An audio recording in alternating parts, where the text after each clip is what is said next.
Selamat hari Minggu bagi kita semua. Minggu ini kita akan memasuki minggu ke-6 Trinitatis 2020, Minggu 19 Juli 2020 dengan tema penyembahan dan persembahan kepada Tuhan dari Nas Ulangan pasal 16 ayat 13 sampai 17. Sebelum kita merenungkannya, kita berdoa. Damai sejahtera Allah yang melampaui segala akal, itulah yang memelihara hati dan pikiranmu dalam Kristus Yesus Tuhan kita. Amin. Penyembahan menjadi kata kunci yang pertama dari teks ini. Dalam bahasa Ibrani, sakah artinya tunduk, artinya merunduk, berbakti kepada Tuhan. Dan kata yang kedua dalam bahasa Yunani, proskuneo, itu soal penyembahan yang artinya juga dipenuhi pemujaan dan rasa tunduk kepada Tuhan. Baik dalam perjanjian lama dan perjanjian baru, penyembahan itu berarti tunduk, berbakti kepada Tuhan. Kata kunci kedua, setelah kata kunci pertama tadi penyembahan, kata kunci kedua yang mau hendak kita lihat dari teks ini ialah persembahan. Persembahan adalah pemberian. Kita memberi sesuatu kepada orang, atau dalam teks ini memberi kepada Tuhan. Memberi itu berarti kita berbakti. Tidak hanya ansih benda atau uang yang mau kita beri, tetapi diri kita berikan kepada Tuhan. Artinya berbakti kepada Tuhan, berarti totalitas. Kita bandingkan dengan pendapat Paulus, persembahkanlah tubuhmu sebagai persembahan yang hidup kepada Tuhan. Berarti totalitas kita persembahkan diri hidup kita kepada Tuhan. Jadi penyembahan dan persembahan kepada Tuhan merupakan dua kata yang melekat, tidak bisa terpisahkan. Kalau dikatakan penyembahan dan persembahan kepada Tuhan berarti tindakan yang dipenuhi dengan rasa tunduk, rasa bakti dan hormat dengan membawa diri kita atau sesuatu kepada Tuhan. Itulah penyembahan dan persembahan kepada Tuhan. Untuk memahami teks ini saya mengutip pendapat atau perkataan Mahatma Gandhi yang mengatakan, "Earth provides enough to satisfy every man's needs, but not every man's greed." Artinya begini, bumi cukup untuk memenuhi seluruh manusia dengan kebutuhannya, tetapi bukan untuk orang yang tamak. Dunia ini menyediakan kebutuhan bagi orang yang membutuhkan, tetapi bukan bagi orang tamak. Artinya, sebagai manusia yang normal, dunia ini telah menempatkan kita untuk membutuhi kehidupan kita. Artinya, dengan rasa syukur apa yang kita miliki sekarang, kita bisa membutuhi kebutuhan kita, itu sudah cukup. Tapi bagi orang tamak, jika sudah punya satu, ingin dua, ingin 10, ingin 1000. Sehingga tidak punya rasa syukur dan tidak menjadikan dunia ini memiliki rasa cukup bagi dirinya. Ini yang menarik dari teks ini. Sehingga apa yang dikatakan oleh Mahatma Gandhi itu menjadi perenungan bagi kita. Bumi menyediakan segala sesuatu untuk kebutuhan kita, tapi bukan untuk orang tamak.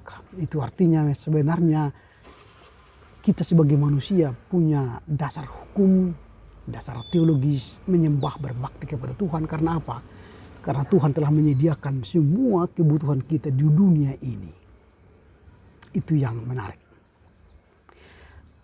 Pertanyaan kita sekarang ialah, bagaimanakah persembahan dan penyembahan kita ini berkenan kepada Allah?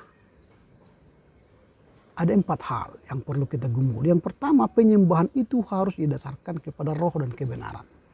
Supaya penyembahan kita itu benar di hadapan Allah, berkenan di hadapan Allah, penyembahan kita itu harus berdasarkan kebenaran dan roh.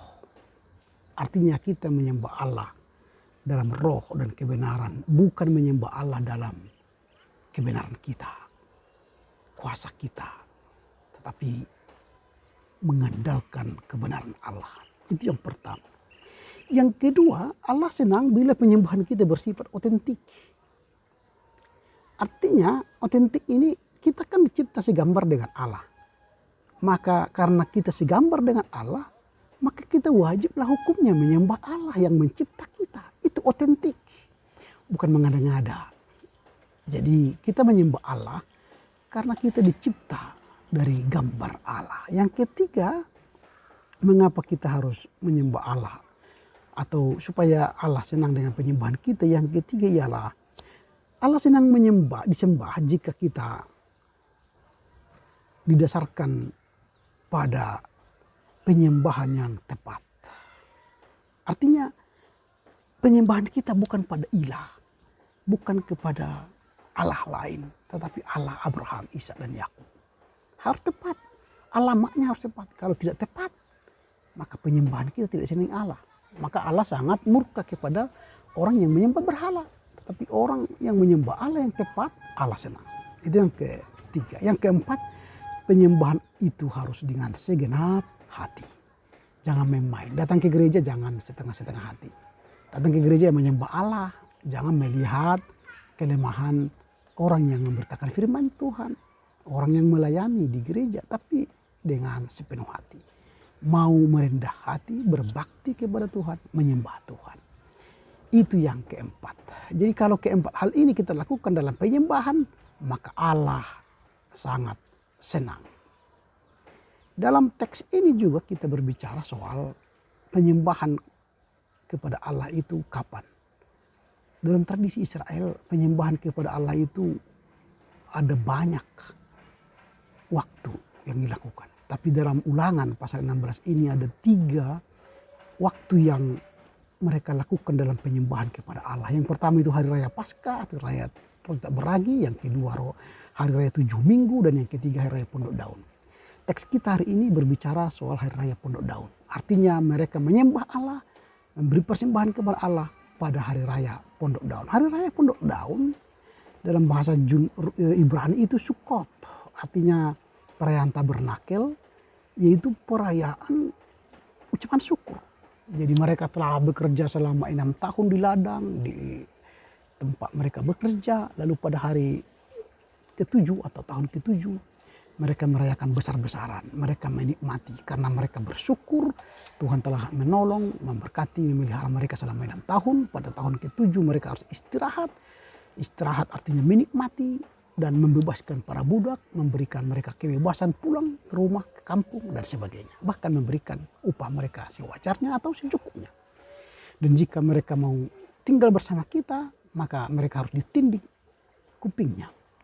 Itu membuktikan bahwa mereka menjadi budak kita selamanya. Itu yang menarik dari Pondok Daun ini. Karena Pondok Daun menjadi sesuatu keharusan dirayakan oleh orang Yahudi.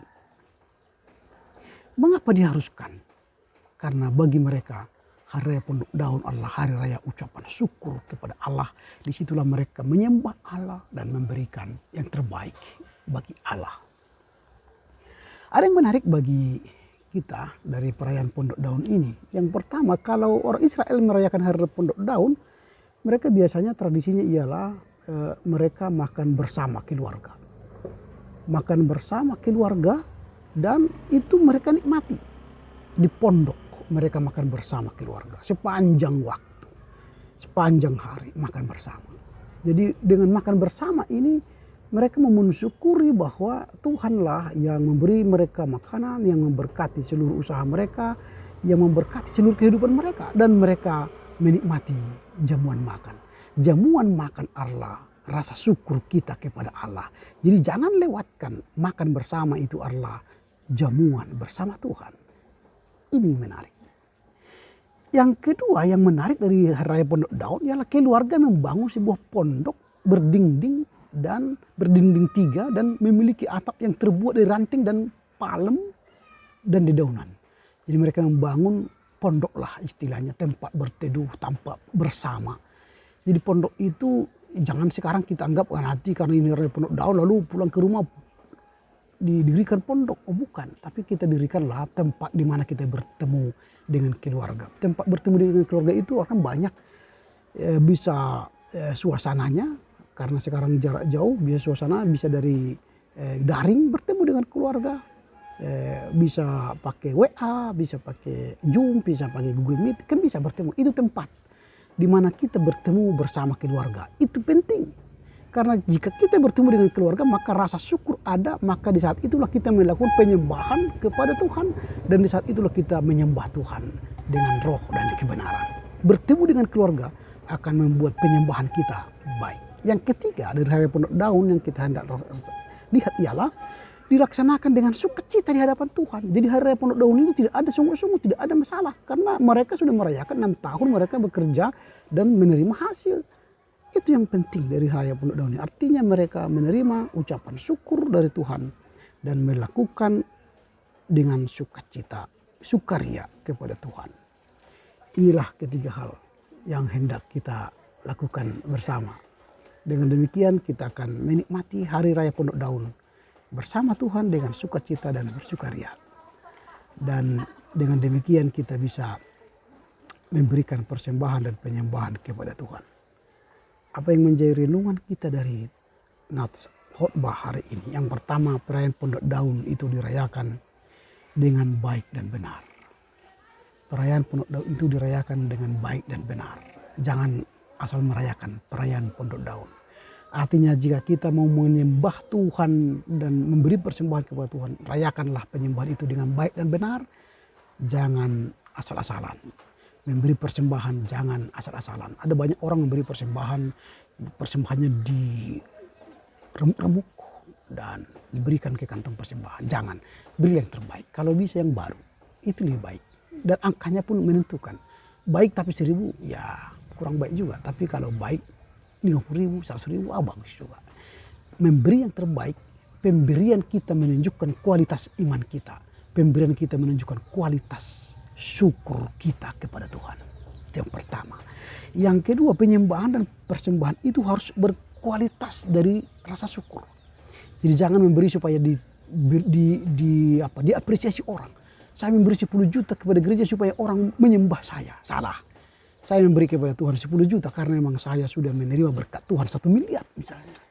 Dari rasa syukur. Jadi jangan untuk dihormati orang.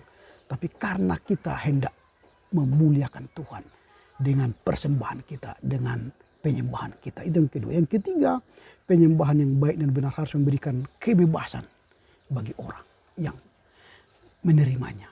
Jangan kita memberi kepada orang lalu kita mengatur dia, lalu ketika dia tidak sesuai dengan selera kita, kita marah, lalu kita tidak suka dengan dia. Itu salah. Ketika kita menyembah Allah dan memberi persembahan kita, jangan atur Allah untuk hidupmu, tapi biarlah Tuhan berkarya, bekerja atas hidupmu. Supaya apa? Supaya Tuhan menolong memberkatimu sampai selama-lamanya. Selamat merayakan Minggu Trinitatis yang ke-6. Dan lakukanlah penyembahan dan persembahan yang baik kepada Allah. Sehingga hidup kita semakin berkenan kepadanya kini sepanjang masa. Amin. Tuhan Yesus berkatilah kami memahami firman-Mu, melakukannya dalam kehidupan kami sehari-hari.